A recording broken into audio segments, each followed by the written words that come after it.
श्री महालक्ष्मी व्रताची कथा द्वापार युगातली आपल्या भारतातल्या सौराष्ट्र देशात घडलेली। तेथे एक राजा राज्य करीत होता। त्याचे भद्रश्रवा असे नाव होते। तो शूर होता, दयाळू होता, प्रजादक्ष होता। 4 वेद, 6 शास्त्रे, 18 पुराणे याचे ज्ञान त्याला होते। अशा त्या राजाच्या राणीचे नाव होते सुरतचंद्रिका। राणी रूपाने सुंदर होती, सुलक्षणी होती आणि पतिनिष्ठ होती। त्यांना एकूण 8 अपत्य होते, 7 पुत्र आणि त्यांच्यानंतर झालेली एक कन्या। राजा राणीने कन्येचे नाव श्यामबाला असे ठेवले होते। एकदा देवीच्या मनात आले, आपण राजाच्या राजप्रसादी राहावे, ज्याने राजा आणखीन सुखी होईल, प्रजेलाही तो आणखीन सुख देईल। गरीबाकडे राहिले तर सगळ्या संपत्तीचा तो एकटाच उपभोग घेईल। म्हणून देवीने एका म्हातारीचे रूप घेतले। फाटकी वस्त्रे आली, आधारासाठी काठी घेतली आणि काठी टेकत टेकत ती राणीच्या महालाच्या दाराशी आली। तिला पाहताच एक दासी पुढे आली। तिने म्हातारीला विचारले, कोण ग बाई तू? कुठून आलेस? काय काम काढलंस? तुझं नाव काय? गाव काय? काय हवं तुला?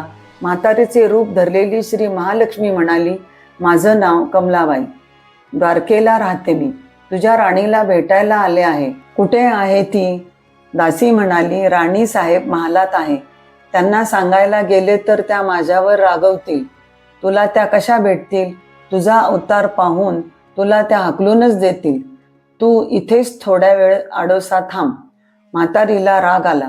ती संतापून म्हणाली, तुझी राणी गेल्या जन्मी एका वैश्याची पत्नी होती। तो वैश्य फार गरीब होता, त्यावरून त्या दोघांची नेहमी भांडणे होत। नवरा तिला मारहाण करीत। या त्रस्ताला कंटाळून एक दिवस ती घर सोडून गेली आणि जंगलात उपाशी तापाशी भटकू लागली।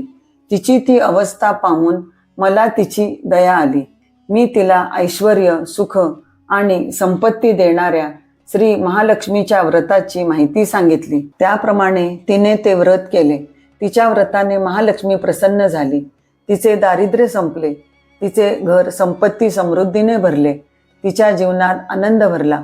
मृत्यूनंतर लक्ष्मी व्रत केल्यामुळे ते दोघे पती पत्नी लक्ष्मी लोकात वैभवात राहिले। या जन्मी त्यांचा जन्म राजकुळात झाला आहे। देवीच्या कृपेने ती आता राणीपदावर बसली आहे। म्हातारीचे बोलणे ऐकून दासीच्या मनात जिज्ञासा निर्माण झाली। तिने म्हातारीला पाणी दिले, नमस्कार केला आणि म्हणाली, मला सांगाल ते व्रत मी करीन। ते नियमाने उठणार नाही, मातणार नाही, घेतला वसा टाकणार नाही। म्हातारीने दासीला लक्ष्मी व्रताची माहिती सांगितली। मग ती उठली व काठी टेकत निघणार तेवढ्यात राणी तरातरा महालातून बाहेर आली। फाटके वस्त्रातील म्हातारीला पाहताच ते संतापली आणि उर्मटपणे म्हणाली, कोण ग तू थेरडे? इथे कशाला आलीस? जा इथून। तिने पुढे होऊन म्हातारीला घालवून दिले। ती म्हातारी म्हणजे प्रत्यक्ष महालक्ष्मीच होती, हे राणीला कळले नाही। राणीचा तो उर्मटपणा पाहून महालक्ष्मीने तिथे न थांबता स्वस्थांशी जाण्याचे ठरविले। राणीचा महाल सोडून म्हातारी निघणार तोच एक मुलगी लगबगीने बाहेर आली। ती मुलगी होती राजकन्या श्यामबाला।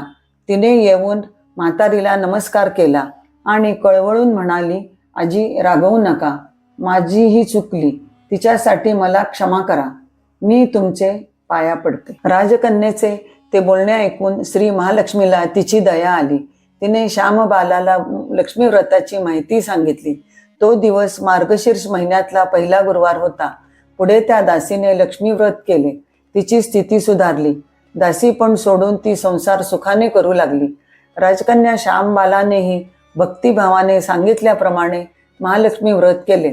सगळे नियम धर्म पाळून दर गुरुवारी तिने ते व्रत केले। शेवटच्या गुरुवारी उद्यापन केले।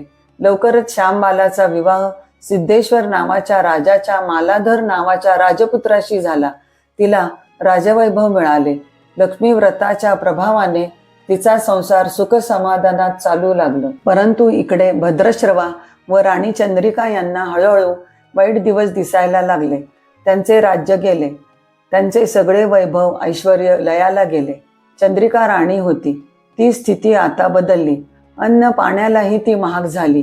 नंतर भद्रश्रवाला फार वाईट वाटले, पण तो तरी काय करणार। एके दिवशी चिंतने उगवत होता तसाच मावळत होता। एक दिवस भद्रश्रवाला वाटले की मुलीकडे जावे, तिला पाहावे आणि 4-8 दिवस तिच्याकडे राहावे. त्याचप्रमाणे तो जावयाच्या राज्यात आला.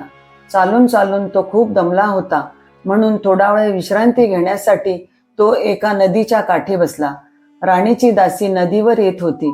तिने भद्रश्रवाला ओळखले. दासी धावत महालात गेली. राजाला बातमी सांगितली. श्यामबलालाही ते समजले. श्यामबाला आणि मालाधराने रथ पाठवून भद्रश्रवाला मोठ्या मान सन्मानाने राजवाड्यात आणले आणि त्याचा आदर सत्कार केला. काही दिवस जावयाच्या आणि मुलीच्या पाहुणचार घेत भद्रश्रवा राजवाड्यात राहिला. आता परत जायचे हा विचार त्याच्या मनात घडू लागले. जावयाला त्याने तसे सांगितले. जावयाने संमती दिली. भद्रश्रवा परत जायला निघाला तेव्हा श्यामबालाने एक हंडा भरून धन पित्याला दिले. तो हंडा घेऊन भद्रश्रवा घरी आला. मुलीने धनाने भरलेला हंडा दिला आहे हे ऐकून सूरजचंद्रिकेचा आनंद गगनात मावेना. घाईघाईने तिने हंड्यावरचे झाकण काढले. आत पाहते तर काय, हंड्यात धन नव्हतेच, होते फक्त कोळसे. महालक्ष्मीच्या अवकृपेने हंड्यातल्या धनाचे कोळसे झाले होते. चंद्रिकेने कपाळावर हात मारून घेतला. भद्रश्रवा हा चमत्कार पाहून चकित झाला होता. दुःखाचे दिवस संपतच नव्हते. दारिद्र्याचे भोग सुटत नव्हते. सूरजचंद्रिकेला एक एक दिवस काढताना जीव मेटाकुटीला येत होता. सूरजचंद्रिकेच्या मनातही लेकीला भेटायची इच्छा निर्माण झाली. त्याचप्रमाणे ती लेकीच्या घरी जाण्यासाठी जाणारी झाली. तो दिवस मार्गशीर्ष महिन्यातला शेवटचा गुरुवार होता. सूरजचंद्रिका लेकीच्या घरी पोचली तेव्हा श्यामबाला व्रताचे उद्यापन करीत होती. श्यामबालाने आईकडूनही महालक्ष्मी व्रत करून घेतले. 4 दिवस मुलीकडे राहून सूरजचंद्रिका परत आपल्या गावात आली. लक्ष्मी व्रत केल्यामुळे काही दिवसातच त्यांना त्यांचे पूर्वीचे वैभव परत मिळाले. राज्यप्राप्ती झाली. पुढे काही दिवसांनी आई वडिलांना भेटण्यासाठी म्हणजे श्यामबाला माहेरी आली. पण बाप भेटायला गेला असताना त्याला श्यामबालेने कोळसा भरलेला हंडा तरी दिला होता, पण आपल्याला मात्र काहीच दिलं नाही. हा राग राणीच्या मनात होता. त्यामुळे श्यामबालेचे व्हावे तसे स्वागत कुणीही केले नाही. राणीने एक प्रकारे तिचा अपमानच केला होता. पण श्यामबालेला आईचा राग आला नाही. ती पुन्हा आपल्या घरी जाण्यासाठी निघाली. निघताना तिने पूर्वी बापाला दिलेला हंडा परत घेतला. त्यात मीठ भरले व तो हंडा घेऊन ती आपल्या सासरी आली. स्वगृही आल्यावर मालाधराने श्यामबालेला विचारले, माहेरून काय आणलंस? श्यामबालेने बरोबर आणलेल्या हंड्याकडे बोट दाखवले. मालाधराने झाकण काढून आत पाहिले तर हंड्यात मिठाचे खडे. मालाधराने चकित होऊन पत्नीला विचारले, हे काय? या मिठाचा काय उपयोग? श्यामबाला म्हणाली, थोडं थांबा म्हणजे कळेल. त्या दिवशी श्यामबालाने कुठल्याही पदार्थात मीठ घातले नाही. सगळेच पदार्थ अळणी. मालाधर जेवायला बसल्यावर तिने त्याला सगळे पदार्थ वाढले. सगळे जेवण त्याला अळणी लागले. म्हणून श्यामबालाने पानात थोडे मीठ वाढवले आणि अन्नपदार्थात ते मिसळताच बेचव अन्नाला चव लागली. हा मिठाचा उपयोग. श्यामबाला पतीला म्हणाली. मालाधरालाही तिचे म्हणणे पटले. थोडक्यात जे कोणी महालक्ष्मी व्रत श्रद्धेने आणि मनोभावनेने करतील त्यांना श्री महालक्ष्मी प्रसन्न होऊन त्यांच्यावर तिची कृपा होईल.